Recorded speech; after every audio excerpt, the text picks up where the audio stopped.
My name is Abhinav Kumar and I am a marketing manager. I want to ask you a question that why God has created this universe, us, and if God is one, then why He started with so many religions and coming to point and contradicting itself in past, now saying that all these things which are in past like you have said Bhagavad Gita, Ved or Bible or anything, they are not for this time. If I am seeing the scenario in the present scenario, I am thinking that any religion needs to grow up. Anyone, either it is Hinduism, either it is Christianity, either it is Muslim, any religion, Islam, and why God is contradicting itself by saying those things or saying those things in those scriptures. भाई साहब का पहला सवाल कि खुदा ने, ईश्वर ने हमें क्यों बनाया। दूसरा सवाल कि खुदा ने इतने मुख्तलिफ मज़ाहिब क्यों बनाए, वाई सो मेनी रिलीजन्स। और तीसरा सवाल, खुदा कॉन्ट्रडिक्ट क्यों करता है, खुदा इख्तिलाफ क्यों करता है, पहले ये पहले वो, फिर भगवद गीता में, फिर कुरान में, क्यों ऐसा कॉन्ट्रडिक्शन है। 3 सवाल बराबर। पहला सवाल कि खुदा ने हमें क्यों बनाया है, इसके ऊपर पूरी तकरीर किया हूँ मैं। Purpose of creation, purpose of creation पूरी तकरीर है मेरी 1.5-2 घंटे की, सवाल जवाब के साथ 3-3.5 घंटे की, वक्त नहीं है, लेकिन मेन पॉइंट कहूँगा। अल्लाह ताला फरमाते हैं सूरह मुल्क में, सूरह नंबर 67 वर्स नंबर 2 में, अल्लाज़ी खलक़ल मौत वल हयाता, कि अल्लाह सुब्हाना व तआला ने मौत और ज़िंदगी बनाई ताकि वो ये जान सके आप लोग में से कौन अच्छा है, to test which of you is good in deeds.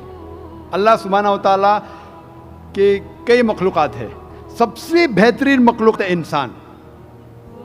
बाकी जितने मखलूक़ात है वो मुस्लिम है, वो ऑलरेडी अल्लाह सुब्हाना व तआला का कहना मानते हैं। अभी जो इंसान हैं उनको इजाज़त दी गई है, फ्री विल दी गई है कि वो अल्लाह की बात माने या ना माने। Almighty God has given us the free will. Free will दिया गया है कि आप चाहो तो अल्लाह की बात मानो, चाहो तो न मानो। ये फ्री विल देने के बाद अल्लाह सुब्हाना व तआला नाजिल किया है कि इस दुनिया का टेस्ट क्या है, द रूल्स एंड रेगुलेशंस। इस दुनिया में इंसान को किस तरीके से जीना, ये लिखा गया कुरान मजीद में। अगर आप अल्लाह के अहकामात के मुताबिक चलते हैं तो आप सफलता पाएंगे और इंशाअल्लाह जन्नत में जाएंगे।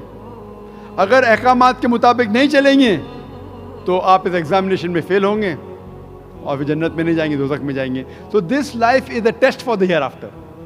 ये ज़िंदगी आखिरत के लिए इम्तिहान है। मैं आपसे पूछूंगा कि आप कॉलेज क्यों जाते, तो आप बोलेंगे ग्रेजुएट बनने के लिए। अब मेडिकल कॉलेज क्यों जाते, तो आप बोलेंगे डॉक्टर बनने के लिए। तो हम ये दुनिया में आए टेस्ट पास करने के लिए, क्योंकि इस दुनिया में आने के पहले सूरह आराफ सूरह नंबर 7 आयत नंबर 172 में लिखा है कि अल्लाह सुब्हाना व तआला ने सारी इंसानियत को, आदम से अब तक सारी इंसानियत को, फ्रॉम द लॉइन्स ऑफ एडम खड़ा किया, पूछा कि कौन है इबादत के लायक, और सब ने कहा सिर्फ एक अल्लाह सुब्हाना व तआला।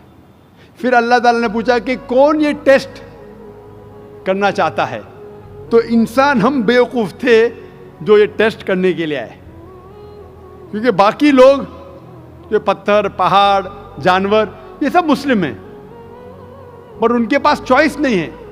अगर आपके पास चॉइस नहीं है, लाइक फरिश्ते के पास चॉइस नहीं, जो भी अल्लाह कहते वो उनकी बात मानते। लेकिन हमको चॉइस देने के बाद अगर हम अल्लाह की बात माने तो हम फरिश्ते के ऊपर हो जाएंगे, अगर नहीं मानेंगे तो फरिश्ते के नीचे शैतान के साथ होंगे। तो हमने बोले नहीं, हमको तो फर्स्ट क्लास फर्स्ट आना है, तो आ गए हम वहाँ पर, हम इस दुनिया में, ठीक है। तो ये टेस्ट है, और इंसान सबसे अच्छी मखलूक, the best creation of almighty God. तो this life is a test for the hereafter. और अल्लाह ताला फरमाते सूरह धारियात में, सूरह नंबर 51 आयत नंबर 56, वमा खलक़तुल जिन्ना वल इंसा इल्ला लियअबुदून, कि हमने जिन और इंसान को नहीं बनाया सिर्फ अल्लाह की इबादत करने के लिए, और इबादत के लिए अल्लाह की बात मानना ज़रूरी है। So this life is a test for the hereafter. ये जो ज़िंदगी है आखिरत के लिए हमारे लिए इम्तिहान है। आपका सवाल नंबर 2, कि अल्लाह ने मुख्तलिफ मज़ाहिब क्यों बनाए। अल्लाह ने सिर्फ एक ही मज़हब बनाया है, एक ही दीन, जिसका नाम कुरान में है, सूरह अल इमरान सूरह नंबर 3 आयत नंबर 19 में, इन्ना दीन इंदल्लाहिल इस्लाम, the only religion acceptable in the sight of Allah is Islam. सिर्फ एक ही दीन जो अल्लाह के नज़दीक सही है वो इस्लाम। इस्लाम के मानी है अमन, पीस।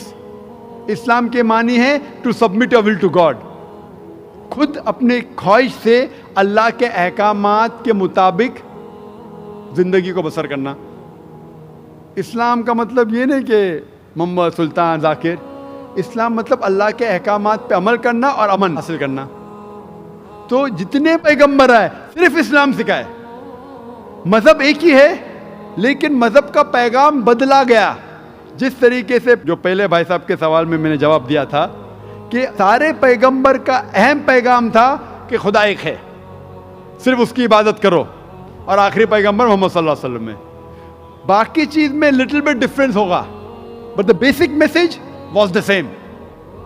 बेसिक जो पैगाम था, एक खुदा, सिर्फ उसकी इबादत करो, उस खुदा की कोई प्रतिमा नहीं, बुत परस्ती गलत है, और इस ईश्वर के आखिरी पैगंबर मोहम्मद सल्लल्लाहु अलैहि वसल्लम। लेकिन क्योंकि वक्त जाने की वजह से जो पैगाम जो दिया गया था वो बदलता गया, जैसे मैंने कहा।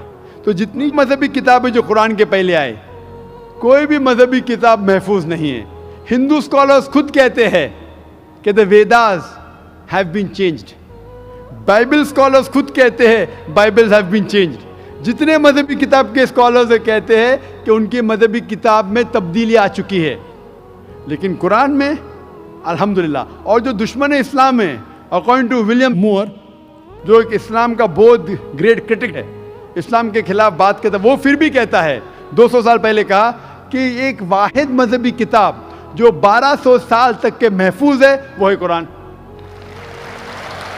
तो मजहब एक ही है, अल्लाह में मानना, उसकी इबादत करना, उसके अलावा किसी की इबादत नहीं करना, और आखिरी पैगंबर मोहम्मद सल्लल्लाहु अलैहि वसल्लम, एक ही मजहब। हम लोगों ने उसके गलत डिफरेंट नाम दिए, तो मजहब एक ही था। आपका आखिरी सवाल, इतने डिफरेंसेस क्यों पैदा किए?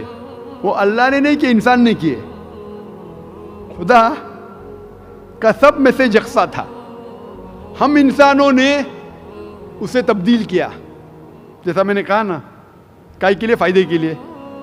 तो अभी हमें यह देखना है कि असल मजहब क्या है। और मैं आमतौर पे कहता हूं, जो मैं राय देता हूं, मैं सिर्फ एक तरफा राय नहीं देता हूं, कहते सिर्फ कुरान में मानो। मैं क्या कहता हूं, आप कम से कम एक बात पे मानो कि एक किताब 100% खुदा की है, ठीक है? ये मानने में किसी को गिला शिकवा नहीं होगा। हिंदू कहेगा वेद खुदा की किताब है, ईसाई कहेगा बाइबल खुदा की किताब है, मुसलमान कहेंगे कुरान खुदा की किताब है। फिर मैं ये कहता हूं कि जो सारी मजहबी किताबों में यकसानियत है, हम कम से कम उसके ऊपर अमल करें। जो इख्तिलाफ है उसे कल डिस्कस करेंगे, सही बात। जो यकसानियत है, फिर आप कह सकते ये तो वेद और कुरान में है, क्रिश्चियन कहेगा ये बाइबल और कुरान में, मुस्लिम कहेगा कुरान और बाइबल में, कुरान और वेद में। तो ये बात तो 100% खुदा की है। आप इस बात को तस्लीम करते हैं क्या? नहीं। जो चीज कॉमन है बाइबल, वेद, कुरान में, वो 100% अल्लाह का कलाम होना चाहिए। बाकी है क्या बात पर डिस्कस करेंगे। तो सारी मजहबी किताबों में लिखा है कि मोहम्मद सल्लल्लाहु अलैहि वसल्लम आखिरी पैगंबर, इख्तिलाफ की बात नहीं है। सारी मजहबी किताबों में लिखा है कि खुदा ईश्वर एक है, कोई इख्तिलाफ की बात नहीं। ना उसकी कोई प्रतिमा है, ना कोई बुत है, उसकी इबादत करना चाहिए। बाकी चीज छोड़ो, कम से कम इस पे तो अमल करो। इस तरीके से मैंने तकरीर की हिंदू मजहब और इस्लाम में यकसानियत, ईसाई मजहब और इस्लाम में यकसानियत, और साबित किया कि बाइबल में लिखा है शराब हराम है, वेद में लिखा है शराब हराम है, कुरान में लिखा है शराब हराम है, तो शराब मत पियो। हिंदू मजहबी किताब में लिखा है कि औरतों को हिजाब करना चाहिए, बाइबल में लिखा औरतों को हिजाब करना चाहिए, कुरान में लिखा औरतों को हिजाब करना चाहिए, क्यों नहीं हिजाब करते औरत?